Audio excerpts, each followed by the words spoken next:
Como é que surgiu esse ministério? Porque, veja bem, Vladimir é arquiteto. Não tem nada a ver, pelo menos teoricamente falando, não tem nada a ver com o que você faz hoje, né, no campo pastoral. E você hoje, de repente, você teve a ideia, eu sei que surgiu de você essa ideia, de ter um ministério para cuidar de pessoas com necessidades especiais. Mas antes de você falar, apresenta a família para a gente. Nós temos aqui a fisioterapeuta. Você é a Edilene. Edilene. E temos um casal aqui que já está conosco há um certo tempo, né? O nome dos... Fala o nome do senhor, por gentileza. Maurílio. O nome da esposa? Elisângela. E Nicolas. Nicolas. Muito bem. Nicolas tem autismo, ele tem 11 anos, já está há um tempinho com a gente lá e a família já se tornou amigo, né? Amiga do Obra Prima. A ideia é essa, que as famílias possam estar conosco no centro de apoio. O Obra Prima é um centro de apoio aos pais que têm filhos deficientes, né? Então, de onde surgiu a ideia de ter esse ministério? Porque eu acompanhei todo o processo também ali com você em Lagoinha, mas a gente nunca falou sobre como que surgiu essa ideia. A ideia surgiu de algumas necessidades de alguns pais que tinham, na igreja, tinha necessidade de ajudar os seus filhos, né? A primeira ideia de alguns casais que estavam se sentindo muito cansados por cuidar de um filho deficiente, uma pessoa diferente na casa. E uma pessoa, quando chega, é diferente, que ela chega, que nasce. Então, as famílias, às vezes, não sabem como cuidar. E, durante o cuidado da vida inteira delas, são médicos, clínicas, e esse cuidar com o tempo traz muito peso, muito cansaço nessa família, e elas às vezes não encontram no meio evangélico um espaço ou um centro de apoio para elas. E você não tem nenhuma pessoa portadora de necessidade especial na sua família, não, né? A minha esposa tem duas primas, e também o projeto começou, eu peguei esse desafio do projeto Obra Prima devido a algumas situações que eu passei com o meu próprio filho, o Caleb. Né? Aos 6 anos ele perdeu a memória cognitiva, e nós tivemos que passar um trabalho todo com ele. Depois nós descobrimos que ele tinha uma síndrome. E aí, durante esse tempo, que foi antes do projeto um pouco, a gente passou muita dificuldade de encontrar apoio, ou na igreja, ou em outras instituições. E então veio uma proposta da gente montar um projeto nessa área, não é? E a gente, eu e minha esposa, como fomos missionários, o nosso seminário foi em cima de crianças, né? Nós trabalhamos com crianças de risco, no Cafezal, trabalhamos com drogados, já trabalhamos com outras vertentes de moradores de rua. E esse trabalho que nós temos sempre na área de socorro e misericórdia. Né? Então, o nosso chamado é exatamente isso, de socorro e misericórdia.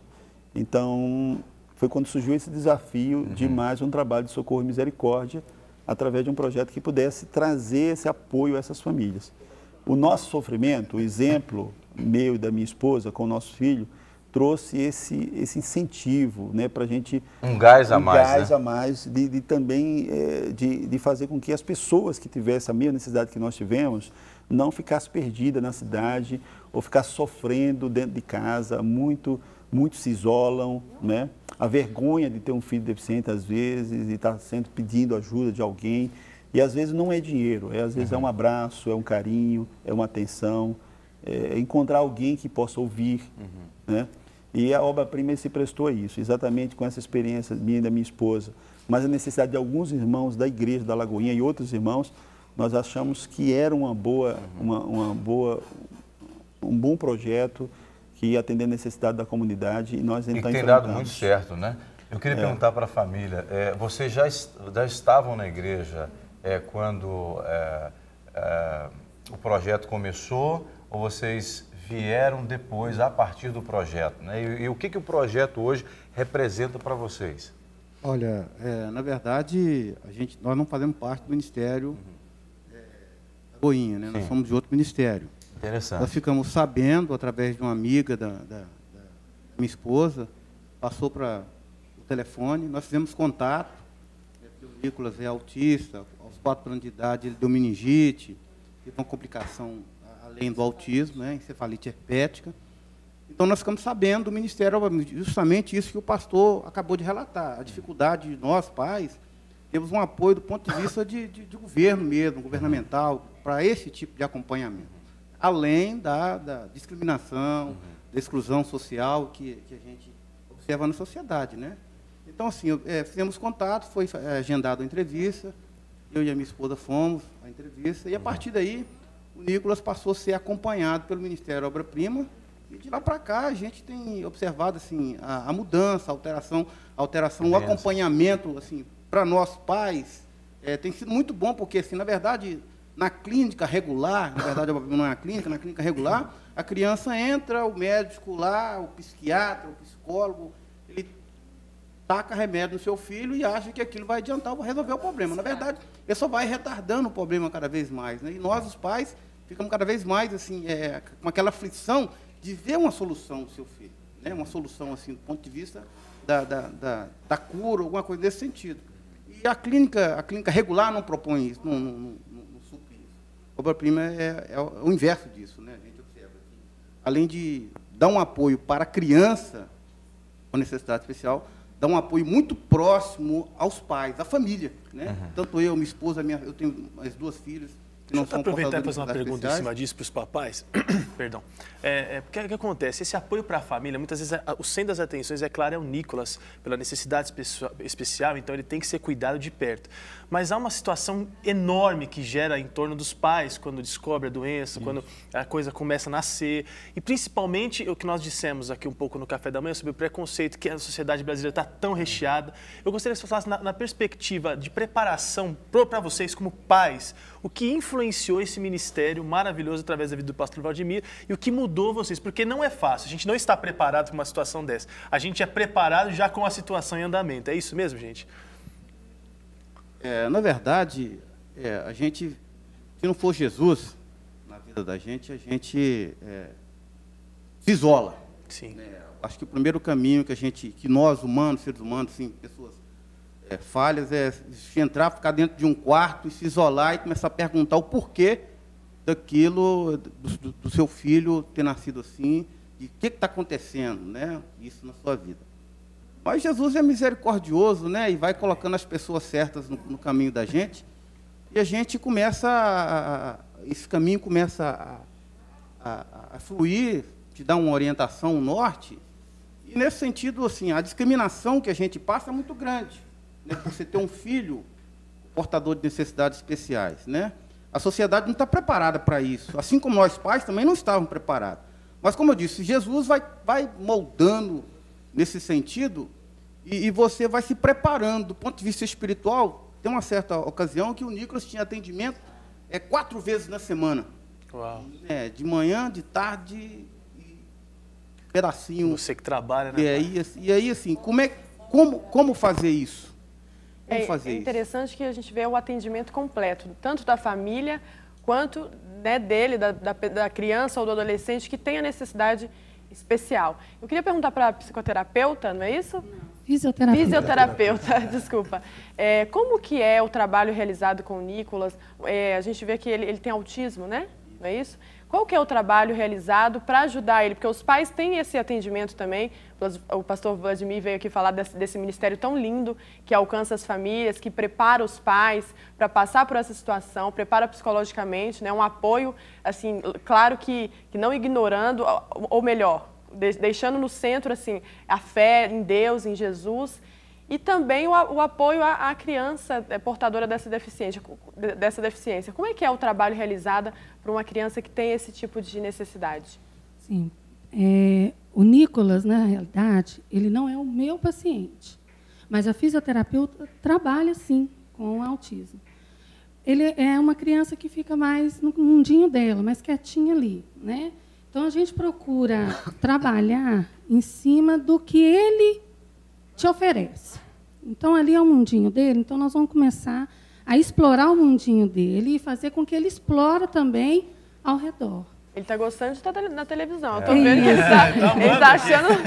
Né, Nicolas? Ele gosta de TV. Ele está achando o máximo. Então, assim, já no projeto, a gente aproveita a oportunidade para interagir com a família, entendeu? Fazer com que esse trabalho seja em conjunto com a família. Porque, de uma certa forma, o que vai acontecer? Vai ser a casa deles uma referência do que eles têm que fazer lá dentro da casa deles. Entendeu? Então, assim, A ideia do projeto é trabalhar com a família. Nós estamos ali, junto com o pastor, na mesma visão. E, em cima dessa necessidade que o Nicolas tem, nós colocamos toda a família para trabalhar junto. Eu queria perguntar para a mãe, você pode emprestar o microfone para ela. Fala um pouquinho sobre a questão do autismo, porque muita gente está em casa não sabe exatamente o que é o autismo, né? O que o autismo acarreta na vida da criança? Que tipo de comportamento que ele condiciona? O Nicolas, ele só foi identificado mesmo o autismo depois que ele deu a meningite, porque segundo os médicos é só a partir dos 5 anos que se identifica o autismo, né? Uhum. Geralmente eles gostam mais de ficar isolados, eles não interagem com outra pessoa. Então, a partir daí, eu não sabia. Aí, quando chegou no hospital, deu meningite, ficamos lá, né? E passou pela junta médica, e aí descobriu. Falaram, seu filho, além de ter dado a meningite, nós identificamos cefalite herpética, nós estamos achando que ele é autista. Aí eu falei, o que é isso? Eu não sei o que é isso. Ele falou assim, não, o autismo tem o síndrome de Down, tem o síndrome de Carne, né, que está dentro do autismo, que é uma pessoa que é mais, como é que fala, dotada, né? E a partir disso eu comecei a querer saber o que era isso, o porquê disso, e a gente, né, várias perguntas, mas a preocupação meu até então não foi tanto com o autismo, foi mais com a cefalite herpética. Ele parou de falar, ele não andava, segundo os médicos, a junta médica que foi aqui mesmo. Então hoje ele não consegue falar mais? Não, ele está voltando a falar, sim. Graças a Deus. Eu até ia perguntar se eu poderia perguntar alguma coisa para ele. Ele te responde, mas assim, ele teve várias complicações, então ele perdeu a fala, ele não andava, ele movimentava, as necessidades fisiológicas dele fazia tudo na roupa mesmo, e foi uma dificuldade muito grande para a gente, mas a gente confiando em Deus e tendo os apoios, né, apoio igual na obra-prima, lá para mim é como meu lar. Eu chego lá, se eu não tomei café, eu vou tomar café, e eu faço café se não tiver, então para mim é minha casa, é igual uma casa, né? Porque tem os profissionais da área, mas nós sabemos que tudo é por causa de amor, né? Não tem nada de remunerado, né? Não é nada. Pastor Lima, daqui a pouco vai falar sobre isso, tudo voluntário. Eu estou observando aqui que ele é muito carinhoso, o Nicolas, né? O tempo todo está segurando a mão do pai e da mãe. Ele retribui o que nós fazemos para ele, muito, né? Muito carinhoso. Às vezes nós conversamos com a fisioterapeuta, psicóloga, tem acompanhamento com a fisioterapeuta, psicólogo, fonoaudiólogo, né? A psicopedagoga da obra-prima, né? Que vai ser a Marilene, toda terça, né? Então, isso é a dedicação dos pais para com o filho, que às vezes nós olhamos nossa vida, nossa correria, nosso cotidiano, né? E esquecemos que eles precisam de uma atenção mais ampla. Isso é importante a senhora falar, inclusive, para quem está em casa, talvez a gente tenha algum telespectador que esteja vivendo uma situação assim. Os pais, obviamente, devido às responsabilidades, acabam ficando um pouco sobrecarregados, porque é uma criança que demanda mais atenção, demanda mais esforço físico, inclusive dos pais também, esforço psicológico, né? Dedicação total. Precisa. E não pode soltar dentro de casa sozinho, risco de acidente, etc. E tal. Assim, precisa do pai e a mãe, que às vezes eu pensei que precisava só da minha mãe. Então a senhora poderia falar isso para quem está em casa, né? Porque talvez acho que a paciência, esse carinho que a gente está vendo vocês tendo. Atenção. E às vezes nós pensamos assim, igual eu já cheguei perto de pessoas na nossa sociedade, que às vezes a gente costuma assustar, né? Com a discriminação e com a inclusão nas escolas, que às vezes é exclusão, não é inclusão. Isso é triste, né, mãe? É triste.